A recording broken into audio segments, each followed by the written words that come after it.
కడుపు నిండాలంటే టిఫిన్ సెంటర్లు, పండాలంటే ఫర్టిలిటీ సెంటర్లు. పూర్తి వివరాలకు చదవండి రేపటి సాక్షి దినపత్రిక. కృష్ణానది ఉగ్రరూపం దాల్చింది. నిమిషానికి కన్నెర్ర చేస్తోంది. ఎగువ నుంచి లక్షల క్యూసెక్కుల వరద వచ్చి చేరుతోంది. రాత్రికి 10 లక్షల క్యూసెక్కుల వరద దాటిపోయే అవకాశం ఉందని విపత్తు నిర్వహణ సంస్థ అధికారులు ప్రకటించారు. ఇదే జరిగితే కృష్ణా, గుంటూరు, ఎన్టీఆర్ జిల్లాలో దాదాపు 500 గ్రామాలు నీట మునిగే అవకాశం ఉంది. ఈ క్రమంలో తాజా పరిస్థితిని అధికారులు ఎప్పటికప్పుడు అంచనా వేస్తున్నారు. రాష్ట్రంలో వరద పరిస్థితిపై మరింత సమాచారాన్ని విపత్తు నిర్వహణ సంస్థ కార్యాలయం నుంచి మా ప్రతినిధి రవీందర్ అందిస్తారు. 2 రోజులుగా కురుస్తున్న భారీ వర్షాల కారణంగా విజయవాడతో పాటు చుట్టుపక్కల ఉన్నటువంటి ప్రాంతాలన్నీ కూడా పెద్ద ఎత్తున జల దిగ్బంధాలు చిక్కున్న పరిస్థితి. ప్రధానంగా కృష్ణానది వరద ఒకవైపు, మరోవైపు బొడమేరు కారణంగా విజయవాడ నగరంతో పాటు శివారు ప్రాంతాలన్నీ కూడా పూర్తిగా జల దిగ్బంధానికి చిక్కున్న పరిస్థితి కనిపిస్తుంది. ప్రస్తుతం మనం విపత్తు నిర్వహణ సంస్థ కార్యాలయంలో ఉన్నాం. ఇక్కడ చూడొచ్చు శాటిలైట్ ద్వారా ఉన్నటువంటి పిక్చర్స్ని కూడా నేను మీకు చూపించే ప్రయత్నం చేస్తున్నాను. ప్రస్తుతం ఇదంతా కూడా ఏదైతే కనిపిస్తుందో బ్లూ కలర్లో ఉందో ఇదంతా కూడా కృష్ణానది. ఈ కృష్ణానది పరివాహం సంబంధించి ఇక్కడ బ్లూ కలర్లో కనిపిస్తున్నటువంటి ఏవైతే ఉందో ఈ ప్రాంతం అంతా కూడా పూర్తి స్థాయిలో ఇప్పుడు ముంపునకు గురై ఉన్నటువంటి ప్రాంతం. సో ఇది విజయవాడ సిటీ సంబంధించి ఇది గ్రీన్లో కనిపిస్తుంది విజయవాడ సిటీ. విజయవాడకి పైన ఎగువ ప్రాంతంలో అంటే అజిత్ సింగ్ ప్రాంతం ఉన్నటువంటి ప్రాంతం బ్లూ కలర్లో కనిపిస్తుందంతా కూడా బొడమేరు కాలువ, బొడమేరు వాగు ఏదైతే ఉందో దానివల్ల పూర్తి స్థాయిలో ఎఫెక్ట్ అయినటువంటి పరిస్థితి. ఈ స్థాయిలో ముంపునకు గురైంది కూడా మనం చూస్తున్నాం. ఇది కాకుండా అదనంగా ఇక్కడ మున్నేరు రివర్ కూడా కనిపిస్తుంది. మున్నేరు రివర్ కూడా పెద్ద ఎత్తున పొంగి ప్రవహిస్తూ ఇటు కృష్ణానదిలోకి కలుస్తుంది. సో కృష్ణానది నుంచి పెద్ద ఎత్తున వరద అయితే దిగు ప్రాంతానికి చేరుతుంది. ఈ నేపథ్యంలో ఇటు కింద గుంటూరు వైపు కూడా చూడవచ్చు. గుంటూరు జిల్లా వైపు కూడా పెద్ద సంఖ్యలో ఇది మంగళగిరి కానీ అట్లాగే గుంటూరు వరకు కూడా పెద్ద సంఖ్యలో ఇదంతా కూడా వరద ముంపునకు గురైనటువంటి ప్రాంతం. ఇటు పైన విజయవాడ అంటే కృష్ణా, ఎన్టీఆర్ జిల్లాలతో పాటు దిగువన గుంటూరు జిల్లా పూర్తి స్థాయిలో వరద కారణంగా ఎఫెక్ట్ అయిన పరిస్థితి కనిపిస్తుంది. ఈరోజు ఉదయం నుంచి కూడా వరద ప్రవాహం చాలా ఎక్కువగా కనిపిస్తుంది. ఎప్పటికప్పుడు శాటిలైట్ పిక్చర్స్ని తెప్పించుకొని పరిస్థితిని సమీక్షిస్తూ ఉన్నారు.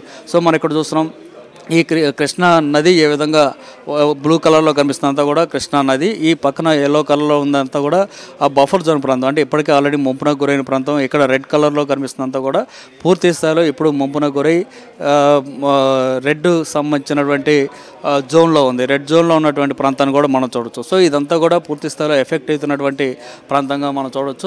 5 లక్షల నుంచి 6 లక్షల క్యూసెక్ల వాటర్ ఉంటే కనుక 189 గ్రామాలు ఎఫెక్ట్ అయ్యే అవకాశం ఉంది. సో ఇప్పుడు 6 నుంచి 8 లక్షల క్యూసెక్ల వాటర్ వస్తే 225 గ్రామాలు. ఇప్పుడు తాజా పరిస్థితి కనుక చూస్తే 8 నుంచి 10 లక్షలు కనుక్కుంటే 315 గ్రామాలు పూర్తిగా ఎఫెక్ట్ అవుతాయి అనేది అధికారులు ఇప్పటికే ఒక నిర్ధారణకు వచ్చారు. ఆ నేపథ్యంలో ఏ గ్రామాల్లో ఎంత ఎఫెక్ట్ అవుతుంది ఏంటనేది ఆల్రెడీ అధికార యంత్రాంగం పూర్తి స్థాయిలో శాటిలైట్ మ్యాప్ రెడీ చేసుకొని అక్కడ ఉన్నటువంటి కలెక్టరేట్ ద్వారా అక్కడ ఉన్న అధికార యంత్రాంగం క్షేత్రస్థాయిలో ఉన్న సిబ్బందిని కూడా అలర్ట్ చేస్తున్నారు. ఈ సందర్భంగా గ్రామాలను ఖాళీ చేయించే కార్యక్రమాలు కూడా చేస్తున్నారు. ఇప్పటికే రెస్క్యూ ఆపరేషన్ కూడా పెద్ద ఎత్తున నిర్వహిస్తూ ఉన్నారు. ఎక్కడెక్కడ ఎలాంటి పరిస్థితి ఉందనేది చాలా స్పష్టంగా అర్థమవుతుంది. అట్లాగే ఇక్కడ కనుక చూస్తే పూర్తిగా ఈరోజు ఉదయం నుంచి ఎలాంటి పరిస్థితి కనిపిస్తుంది అనేది విజయవాడ శివార్లో ఉన్నటువంటి బుడమేరులో ఏ విధంగా వరద ఉధృతి కనిపిస్తుంది అనేది కూడా పిక్చర్స్ కూడా వీళ్ళంతా రెడీ చేశారు. ఈరోజు ఉదయం నుంచి ఉన్నటువంటి పరిస్థితి మనం చూస్తున్నాం.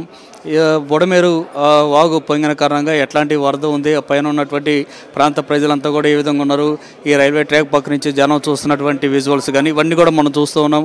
సో ఎప్పటికప్పుడు పరిస్థితిని ఇక్కడి నుంచే విపత్తు నిర్వహణ సంస్థ నుంచి ఎప్పుడప్పుడు మానిటరింగ్ చేస్తున్నారు. అట్లాగే ఇక్కడ మట్టి కట్టలు అడ్డు వేసుకొని ఇళ్లలోకి నీరు రాకుండా అంటే బుడమేరు పొంగి ప్రవహిస్తున్న నేపథ్యంలో అటువైపు వరద నీరు రాకుండా చేసేటువంటి ప్రయత్నం కూడా చేస్తున్నారు.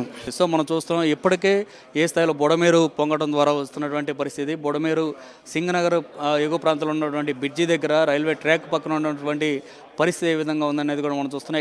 ఎక్కడ చూస్తే కనుక రెస్క్యూ ఆపరేషన్ కూడా చేస్తున్న పరిస్థితి. తాళ్లు కట్టి అటు ఇటు రాకపోకల్ని కొనసాగించే విధంగా ఏర్పాటు చేస్తున్నారు. అవతల వైపు చిక్కుకుపోయినటువంటి వారిని రక్షించే ప్రయత్నాలు ఒకవైపు ఎన్డీఆర్ఎఫ్ టీంలు అట్లాగే ఎస్డీఆర్ఎఫ్ టీంలు అన్నీ కూడా రంగప్రవేశం చేసి ఇది పూర్తిగా బుడమేరు వాగు పొంగడం ద్వారా సింగనగర్ అమరావతి కాలనీ ప్రాంతంలో ఉన్నటువంటి తాజా పరిస్థితి. సో ఈ స్థాయిలో ఎక్కడెక్కడ ఎలాంటి పరిస్థితి అనేది చాలా స్పష్టంగా అర్థం చేసుకోవచ్చు. వీటన్నిటిని కూడా అధికార యంత్రాంగం పూర్తి స్థాయిలో శాటిలైట్ మ్యాప్ల ద్వారా ఎప్పటికప్పుడు సమాచారాన్ని తెచ్చుకుంటూ పరిస్థితిని సమీక్షిస్తున్నటువంటి పరిస్థితి అయితే కనిపిస్తుంది. ఇప్పుడు గుంటూరు కృష్ణా జిల్లాలో సంబంధించినటువంటి ఎఫెక్ట్ అయ్యేటువంటి గ్రామాలు 350 వరకు ఉన్నటువంటి నేపథ్యంలో ఆ గ్రామాల్లో క్షేత్రస్థాయి సిబ్బందిని కూడా ఇప్పటికే అప్రమత్తం చేయడం ద్వారా అక్కడ అవసరమైతే ఖాళీ చేసి గ్రామాలను ఖాళీ చేయించి పునరావాస కేంద్రాలకు తరలించేందుకు కూడా ఏర్పాటు చేస్తున్నట్టు ఇప్పటి వరకు దాదాపు 600 మందిని రెస్క్యూ ఆపరేషన్ చేసి వారందరినీ రక్షించిన పరిస్థితి ఉంటే మరొక చోట 15,000 మందిని ఇప్పటికే పునరావాస కేంద్రాలకు తరలించామని అధికారులు కూడా చెప్తున్నారు. ఏదేమైనా వర్షాలు ఇక తగ్గే అవకాశం అయితే ఉందంటున్నారు. ఎందుకంటే వాయుగుండం తీరం దాటింది కాబట్టి వర్షాలు తగ్గే అవకాశం ఉంది. కేవలం ఒక మోస్తరు వర్షాలు మాత్రమే పడతాయి. కాకపోతే వరద ప్రవాహం మాత్రం పెరిగే అవకాశం ఉంది. ఎగువ ప్రాంతంలో ఇంకా వరద వస్తుంది కాబట్టి ఆ ప్రవాహం ఉంటుంది. ఖచ్చితంగా కృష్ణా నదికి చుట్టుపక్కల ఉన్నటువంటి జిల్లాల ప్రజలందరూ కూడా అప్రమత్తంగా ఉండాలి. ప్రధానంగా లోతట్టు ప్రాంతాల ప్రజలందరూ కూడా అలర్ట్గా ఉండాలనేది అధికారులు చెప్తున్నమాట. కెమెరా పర్సన్ సాయితో రవీంద్ర రెడ్డి, సాక్షి టీవీ, విజయవాడ.